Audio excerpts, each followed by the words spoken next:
ایسا بھی جملہ ہے جو بیوی اپنے شوہر کو بولے گی نا تو قیامت کے دن اس کو جنت کی خوشبو بھی سونگھنے کی نہیں ملے گی۔ آقا علیہ الصلوۃ والسلام نے ارشاد فرمایا کہ میں نے زیادہ تر عورتوں کو جہنم میں دیکھا ہے اور یہ عورتیں ناشکری کرتی ہیں۔ صحابہ نے کہا یا رسول اللہ صلی اللہ علیہ وسلم یہ کس کی ناشکری کرتی ہیں؟ کیا یہ اللہ کی ناشکری کرتی ہیں؟ کیا یہ کھانا کھانے کے بعد پانی پینے کے بعد الحمدللہ نہیں کہتی ہیں؟ آپ صلی اللہ علیہ وسلم نے فرمایا کہ اے میرے صحابہ، یہ اللہ کی نافرمانی، اللہ کی ناشکری نہیں بلکہ یہ اپنے شوہر کی ناشکری کرتی ہیں۔ شوہر ان کا ساری زندگی ان کے لیے تھکتا ہے، پریشان ہوتا ہے، محنت کرتا ہے، مزدوری کرتا ہے، اینٹیں پھوڑتا ہے، اور ذرا سی لاپرواہی ہو جائے نا شوہر کی طرف سے فوراً یہ تانا مارتے ہوئے کہتی ہیں کہ میں نے زندگی میں تم سے کوئی بھلائی نہیں دیکھی، تم نے ہمارے لیے کیا ہی کون سا کام ہے، تم نے کیا ہمارے لیے آج تک زندگی میں کیا۔ یہ بولتی ہیں عورتیں کہ نہیں بولتی ہیں؟ تو یہ جملہ اس بیچارے شوہر سے پوچھو جا کے کہ اس کے دل پہ کیا بیتتی ہے۔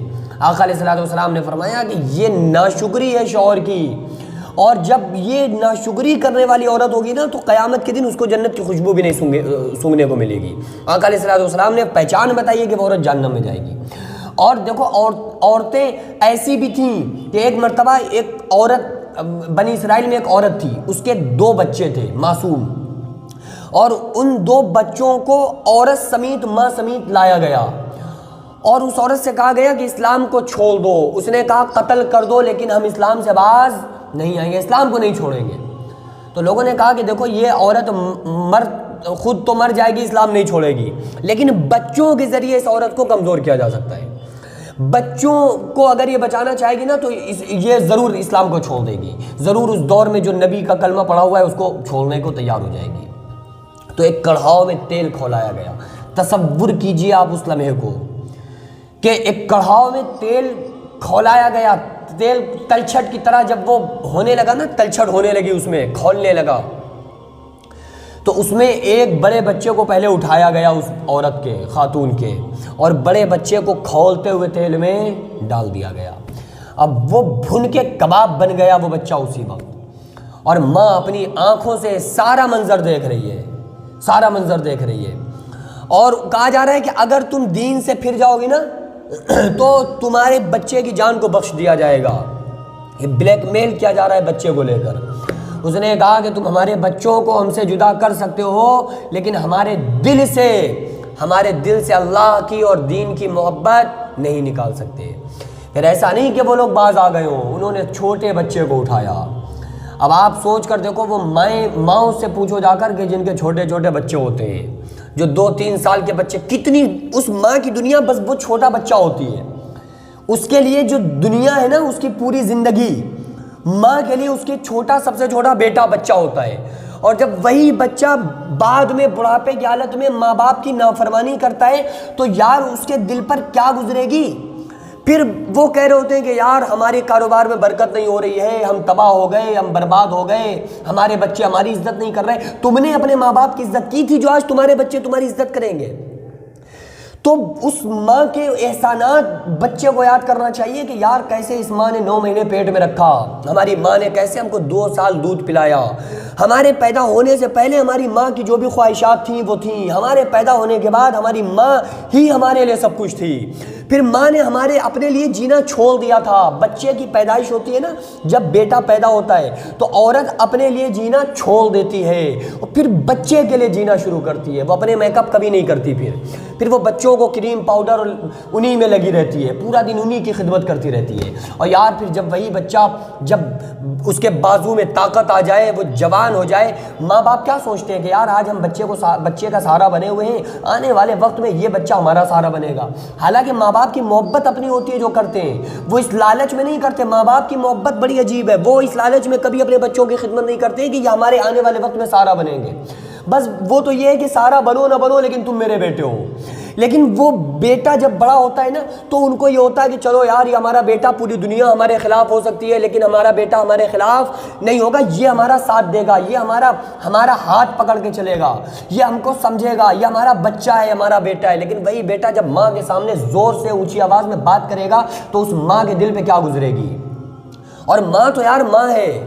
موسیٰ علیہ السلام کوہ طور پہ جا رہے تھے نا، تو جب موسیٰ علیہ السلام کی ماں کا انتقال ہو گیا، پھر جب ماں کے انتقال کے بعد کوہ طور پر گئے تو غیب سے آواز آتی ہے اے میرے نبی موسیٰ اپنے پاؤں کو ذرا سنبھال کے رکھنا، کہیں تمہارا پاؤں پھسل نہ جائے، تم کو چوٹ نہ لگ جائے، کیونکہ میرے نبی موسیٰ ابھی تک تمہاری ماں زندہ تھی جو تمہارے لیے دعائیں کرتی تھی، اس لیے تم بچے رہتے تھے، اب تمہارے لیے دعائیں کرنے والی تمہاری ماں دنیا میں حیات نہیں ہے، اس لیے پاؤں کو سنبھال کے رکھنا کہیں تمہارا پاؤں پھسل نہ جائے۔ جب کسی کی ماں کا انتقال ہوتا ہے نا تو اللہ فرماتا ہے کہ اے میرے بندے جس کی وجہ سے تیرا خیال کرتا تھا وہ ماں تو تیری مر گئی، اب تو اپنے اعمال اچھے کر لے تاکہ اس کی وجہ سے میں تیرا خیال کروں۔ تو یار ماں تو پھر ماں ہوتی ہے، پھر جب ماں کا کوئی دل دکھائے گا تو بڑے ہو کر وہ جب اپنے والدین کی نافرمانی کرے گا تو ماں باپ کے دل سے اس کے لیے دعا نکلے گی؟ کبھی نہیں نکل سکتی۔ پھر ظاہر ہے کہ وہ پریشان ہوگا، دنیا میں کسی کامیابی کو وہ بندہ نہیں پہنچ سکتا، کامیاب ہو نہیں سکتا، میں گارنٹی دیتا ہوں، میں چیلنج کر رہا ہوں، لکھ کے دیتا ہوں، کوئی وہ بیٹا دنیا میں کامیاب نہیں ہو سکتا جس کے والدین اس سے خوش نہ ہوں، والدین خوش نہ ہوں۔ تو والدین اور پھر اس کے جو بچے ہوں گے نا وہ اپنے ماں باپ کو خوش نہیں رکھیں گے۔ تم سوچ رہے ہو نا کہ آج تم اپنے ماں باپ کی عزت نہیں کرو گے تو خدا کی قسم تمہارے بچے تمہاری عزت اور رسپیکٹ نہیں کریں گے۔ تو وہ اس ماں کے سامنے اس چھوٹے سے معصوم بچے کو، 2 سال کے بچے کو اٹھایا جاتا ہے، کہا جا رہا ہے کہ اب یا تو تم اللہ کو دل سے نکال دو، اللہ کا کلمہ پڑھنا چھوڑ دو، نبی کا کلمہ پڑھنا چھوڑ دو، ورنہ یہ تمہارے بچے کو اس تیل کی تلچھٹ میں تل دیا جائے گا۔ اس نے کہا ہمارے بچے کو تلچھٹ میں تل دو، لیکن میں اللہ کے دین کو چھوڑنے کو تیار نہیں ہوں۔ تو ان ظالموں نے اس 2 سال کے دودھ پیتے بچے کو اٹھایا اور اس تیل کڑھاؤ کے اندر اس تیل کی تلچھٹ میں بچے کو ڈال دیا، بچہ بھن گیا 1 سیکنڈ کے اندر۔ اب وہ ماں بچے سے کہہ رہی ہے بیٹا گھبرانے کی ضرورت نہیں ہے، تم پریشان مت ہو۔ اب یہیں پر بس نہیں، پھر اس عورت کو پکڑا کہ تمہیں بھی تیل کی تلچھٹ میں تل دیں گے کیونکہ تم نے اللہ پر تم ایمان لے کر آئی ہو۔ تو اس عورت نے کہا کہ میری ایک خواہش ہے، تم مجھے مار دو کوئی فرق نہیں، میرے بچے ہی نہیں ہیں تو میری زندگی کا مطلب کیا ہے، لیکن میری ایک خواہش پوری کر دو۔ کہا کیا خواہش ہے؟ کہا ہمیں اور ہمارے بچوں کی لاشوں کو، بوٹیوں کو الگ الگ نہ کرنا، میں ماں اور میرے دونوں بچوں کی جو بوٹیاں بچے تیل کی تلچھٹ میں ان کو ایک ہی جگہ دفن کر دینا۔ تو کہا ٹھیک ہے، تم بچوں کی اور تمہاری خواہش پوری کر دی جائے گی۔ اس ماں کو بھی تل دیا گیا۔ اب ان سارے لوگوں کی 2 بچوں کی اور ماں کی بوٹیوں کو نکال کے تیل کی تلچھٹ میں سے، کڑاؤ میں سے ایک جگہ دفن کر دیا گیا۔ موسیٰ علیہ السلام کے دور کے بعد ہمارے نبی صلی اللہ تعالیٰ علیہ وسلم کا دور آیا۔ آقا علیہ السلام اپنے صحابہ کے ساتھ سفر فرما رہے ہیں، ایک جگہ سے بڑی خوبصورت خوشبو اٹھی تو آپ صلی اللہ تعالیٰ علیہ وسلم نے ارشاد فرمایا کہ یہ اس عورت کی قبر سے خوشبو آ رہی ہے۔ جب آپ صلی اللہ تعالیٰ علیہ وسلم نے اس واقعے کو بیان فرمایا کہ یہ اس عورت کی قبر سے خوشبو آ رہی ہے جس نے اپنے بچوں سمیت اتنی بڑی قربانی اللہ کی بارگاہ میں پیش کی تھی۔ تو یار وہ تمام عورتیں صحابہ کرام اور تمام حضور صلی اللہ علیہ وسلم سے پہلے کی جو دین سے تعلق رکھنے والی خواتین تھیں، کس طرح سے انہوں نے اللہ کے ہو کر انہوں نے سب کچھ اللہ پر قربان کر دیا۔ آج ہمارے ہاں عورتوں کو نماز پڑھنا دشوار ہے، ہم بتاتے ہی نہیں ہیں۔